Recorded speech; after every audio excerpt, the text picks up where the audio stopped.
gotta do is say yes. Nobody. I'm like, look, whatever happened, there were a lot of things that happened that just make Floetry never, ever, it's never happened. Trying to save someone. So when I knew I couldn't save them anymore, I'm like, look, I'm just going to I have to let this go. Remember Floetry? Their biggest secrets will shock you. Marsha Ambrosius and Natalie Stewart, once the perfect blend of soul and poetry. On stage, they looked unstoppable.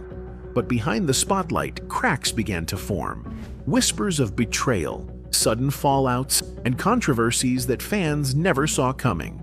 So we went through a really, really bad time, and going back to the whole mental health issue and addiction, we have to start speaking about these things. What really happened to the duo that redefined neo-soul? Today, we uncover the story behind Floetry's rise and their shocking unraveling. Bottom lines are bottom lines. Right. You can't help what that makes somebody else feel like. It all started with a disagreement over music. By 2006, the partnership between Marsha Ambrosius and Natalie Stewart had turned into what Marsha would later call a hot, stanking mess. Floetry had released 2 albums, Floetic and Flowology, building a devoted fan base, but behind the scenes, tension was boiling over. And there were a lot of things that happened that just make Floetry never, ever, it's never gonna happen. I tried 2 years back to back. In a later interview, Marsha revealed that several songs originally intended for Floetry ended up being released on her solo album, highlighting how the duo's creative work was reshaped after their split. This new album has at least 4 or 5 songs that were supposed to be Floetry songs. The official split came quietly, leaving fans confused and shocked. What seemed like a harmonious duo on stage was crumbling from years of professional disputes and personal struggles. The main conflict began with their manager, Julius Irving III. He wanted Floetry to adopt a more hip-hop-oriented sound, hoping it would make them bigger stars and reach a wider audience. Natalie strongly opposed this. She wanted to protect what she called the integrity and essence of Floetry.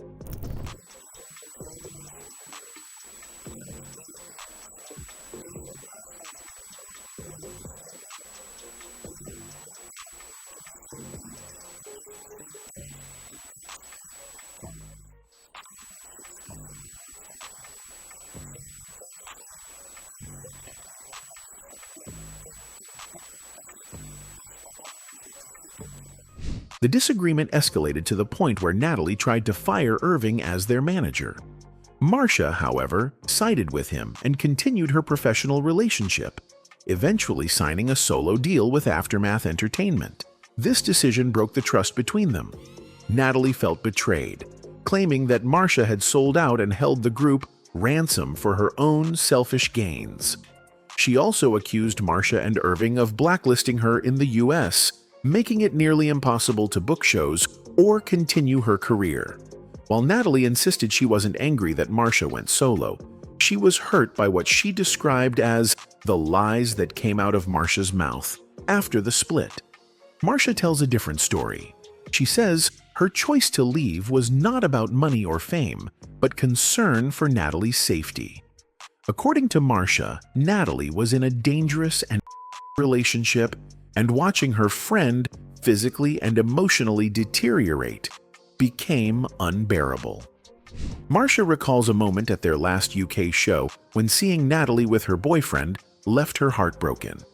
She spent time crying in the bathroom, unsure how to help. For Marsha, stepping away from Floetry was the only way to protect herself from the emotional toll of witnessing Natalie suffer. The tension worsened when Natalie wanted this same boyfriend to become their manager. He allegedly demanded a solo deal for Natalie and threatened to leave if the label didn't comply. To Marsha, it felt like the group's music and friendship were being used as leverage. Years later, allegations of deeper betrayal surfaced. Natalie reportedly hired a manager who had once been close to both of them and had an intimate relationship with Marsha that ended in a miscarriage. Marsha says Natalie knew this history, making the decision feel intentionally cruel. In an even stranger twist, Natalie allegedly claimed she had suffered a miscarriage herself to bond with Marsha, only to later admit it was untrue. Conflicting stories, professional ambition, and personal drama created a storm that neither woman could fully escape. The fractures in their relationship would continue to haunt them, spilling into public disputes, solo careers, and the failed reunion attempts that would come years later. What started as creative disagreements quickly turned into a tangled web of mistrust, heartbreak, and alleged betrayal. After Floetry officially disbanded, Marsha Ambrosius tried to keep the brand alive, but her approach only caused more controversy. In June 2007, she launched the Floetry Remix Tour, replacing Natalie Stewart with American singer and actress Amanda Seales, then known as Amanda Diva. From the very beginning, the tour faced problems. Fans were often not informed about the change in lineup, and many were furious to see Amanda on stage instead of Natalie. It was just a wild tour because they didn't tell nobody that Natalie had left the group. Amanda later narrated how she was brought into the group. Okay, so in 2007, have y'all ever heard of the group Floetry? Okay, so in 2007, Natalie, Floetry is Marsha and Natalie Floetry, she had left the group. And so Marsha still wanted to keep going, so they was like, well, who can we get to replace Natalie? And so I got a text from Angela Yee one night, and it said, you want to replace Natalie and Floetry? And I was just like, yes. Like, what am I gonna say no? You know, like, say yes. Like. During a performance in Washington, D.C., some audience members reportedly turned their backs in protest, showing their clear disappointment. You know, and you should know, Natalie is like a very beautiful, voluptuous, dark-skinned sister. I come up here with my little skinny, light-skinned they like, who the is this? Literally, they was yelling, who are you? Amanda Seales later described the situation as dishonest. She claimed that Marsha never introduced her properly to the fans and seemed to be setting her up for failure. Tension between the two new partners grew, and Seales even alleged that Marsha had tried to physically fight her before a show in Atlanta. Meanwhile, Natalie's likeness was still being used in promotional materials, which forced her to go on the Wendy Williams radio show to clarify that she was not part of the tour. And me and Marsha are in the car, and they turn on the radio, and it's Wendy Williams. And Natalie is on the radio with Wendy Williams. And she's like, that Amanda Seales is not Floetry. She's not the real Floetry. Fans were confused, and the backlash made it clear that the Floetry remix concept was not working. By the end of the tour, the plan to create a new duo called Floetry Remix and record an album with Amanda had been abandoned.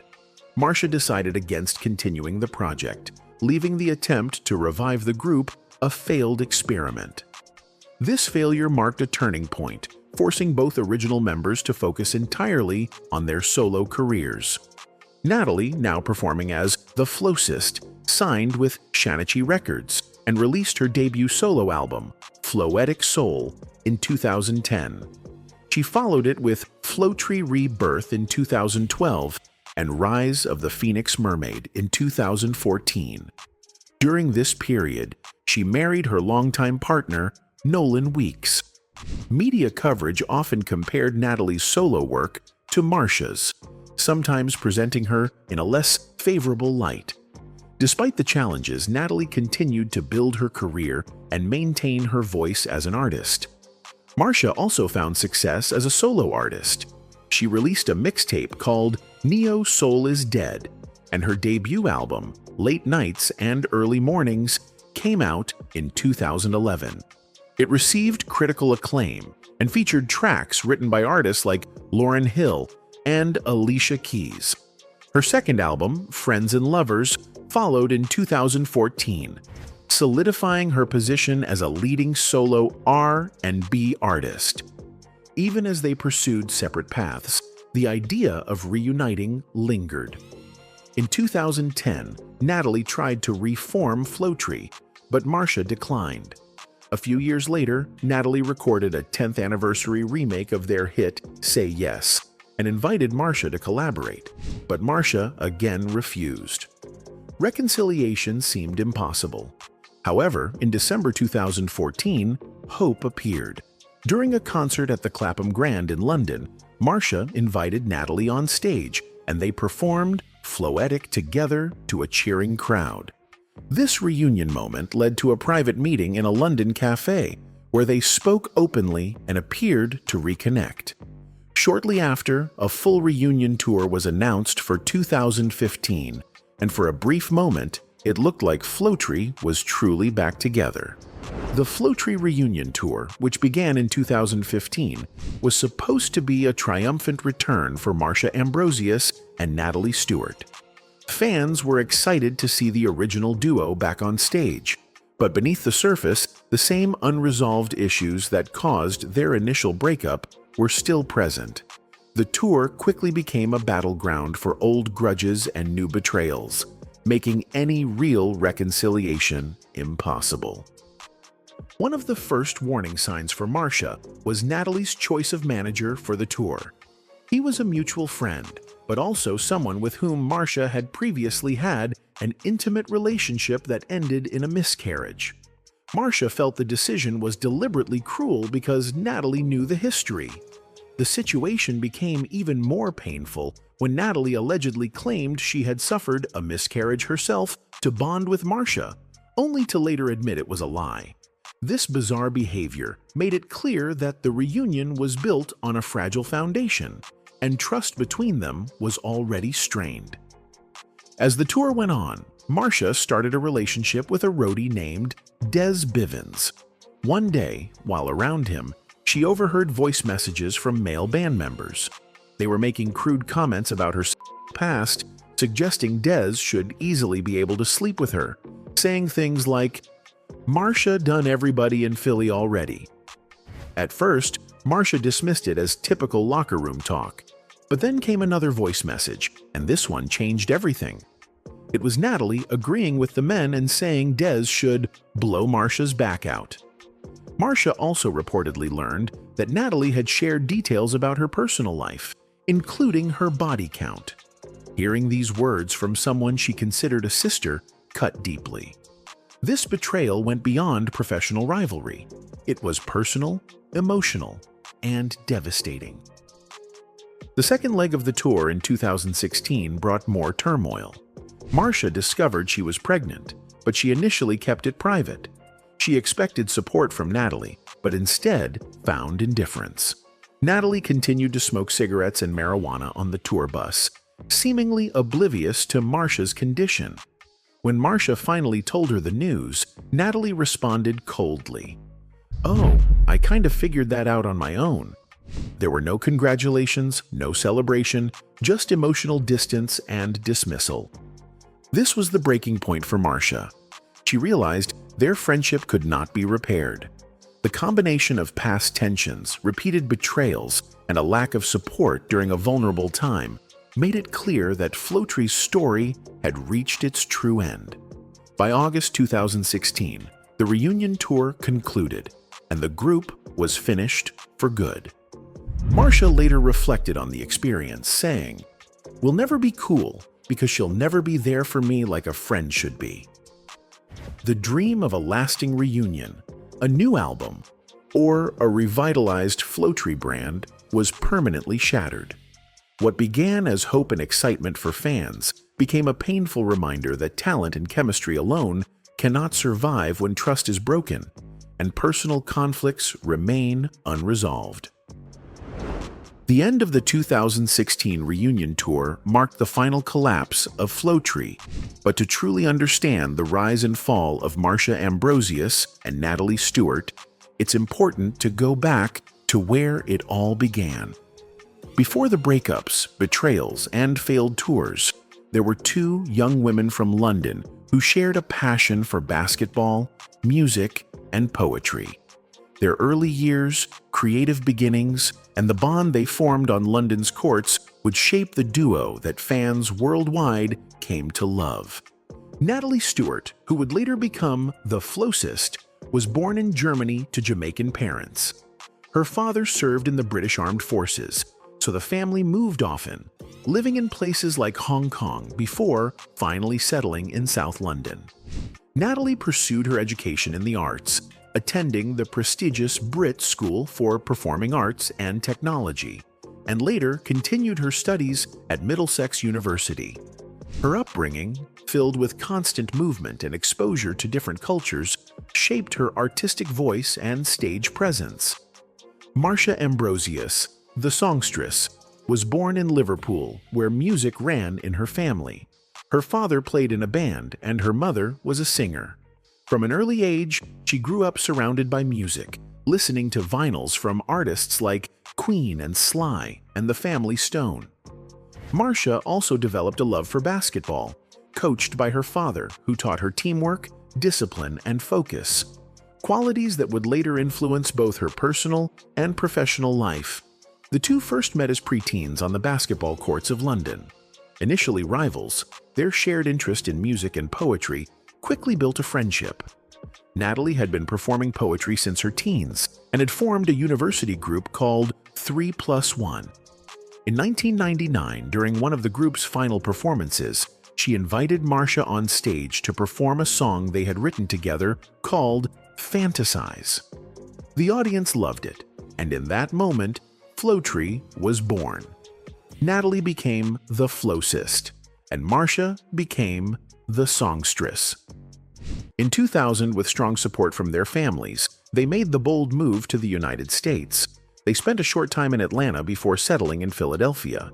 The city's vibrant neo-soul scene became the perfect environment for their music.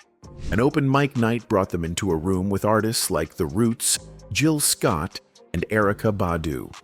Feeling at home, they knew they had found the right place to grow their careers. Through their manager, Julius Irving III, they started writing for other artists. Their songwriting talent quickly earned attention, including from Michael Jackson, leading them to co-write Butterflies for his 2001 album, Invincible. In October 2002, Floetry released their debut album, Floetic, under DreamWorks Records. Recorded in just 7 days, it was a critical and commercial success, peaking at number 19 on the Billboard 200 and selling over 864,000 copies in the US, earning a gold certification.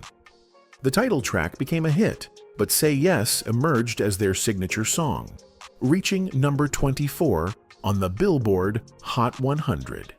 Their unique sound, described by Natalie as poetic delivery with musical intent, combined soulful vocals with spoken word in a way that resonated deeply with fans. Touring with India, airy and common, they quickly built a loyal following.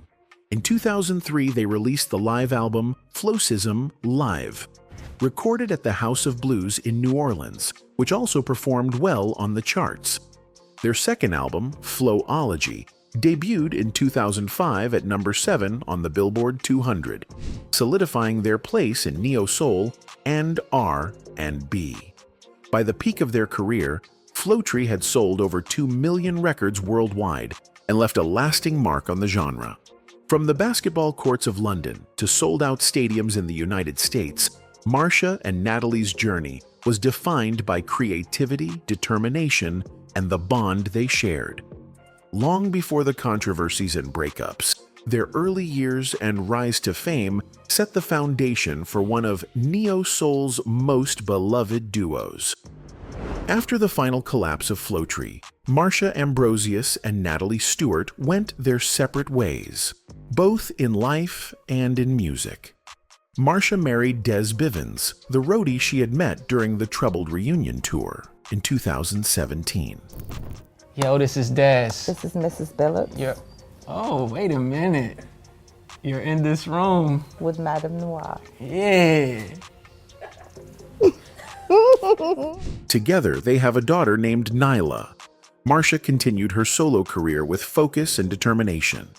She released her third album, Nyla, in 2018, earning praise for her vocal strength and songwriting. Her music allowed her to redefine herself beyond the Floetry name, proving she could succeed on her own terms. Natalie also moved forward. She remarried in 2017, tying the knot with Robbie Maddox, the former drummer of the Stone Roses. She maintained her identity as the Flowcist, releasing solo music that reflected her personal and artistic growth. Beyond music, Natalie created the Flow Spoken Word Vortex, an organization that hosts events for poets and spoken word artists in London. She even extended her events to Philadelphia, providing a platform for emerging artists in the city where Floetry first found success. In April 2025, Natalie shared that she is a breast cancer survivor, revealing her resilience and strength in facing life's challenges. Despite their personal differences, Marsha and Natalie have occasionally shared the stage in recent years. In July 2025, the duo reunited for 3 performances at the YS Firehouse in Ohio. Fans were thrilled to see them together again, but the appearances did not indicate a full reconciliation. When asked about their relationship, Natalie told Essence magazine that Floetry had completed its cycle and admitted, "We're not friends. But that's my sister." Marsha expressed a similar sentiment, explaining that while she had attempted to reconcile, the emotional strain and unresolved tensions made it clear that their time as partners was over. Floetry's legacy is complex. On one hand, their music continues to inspire fans worldwide. Their unique combination of neo-soul melodies and spoken word poetry created a sound that remains timeless. Songs like Say Yes and Floetic still resonate with listeners, demonstrating the emotional depth and creativity that made the duo stand out in a crowded music scene. On the other hand, their story is a cautionary tale about how fame and conflicting ambitions can fracture even the strongest partnerships. Professional disagreements, personal betrayals, prevented the two from maintaining a lasting friendship. Media coverage often highlighted their conflicts, at times overshadowing their remarkable achievements. Fans have expressed disappointment over the unresolved tension, sparking discussions about the pressures of the music industry and the personal sacrifices artists make behind the scenes. The story of Floetry is not just about music, it is about friendship, ambition, resilience, and the consequences of choices under pressure. Their songs are a reminder of the magic they shared, a poetic harmony that captured emotions and moments in time. Yet, the story also carries a haunting truth. The beauty of their music is forever shadowed by the discord that tore them apart.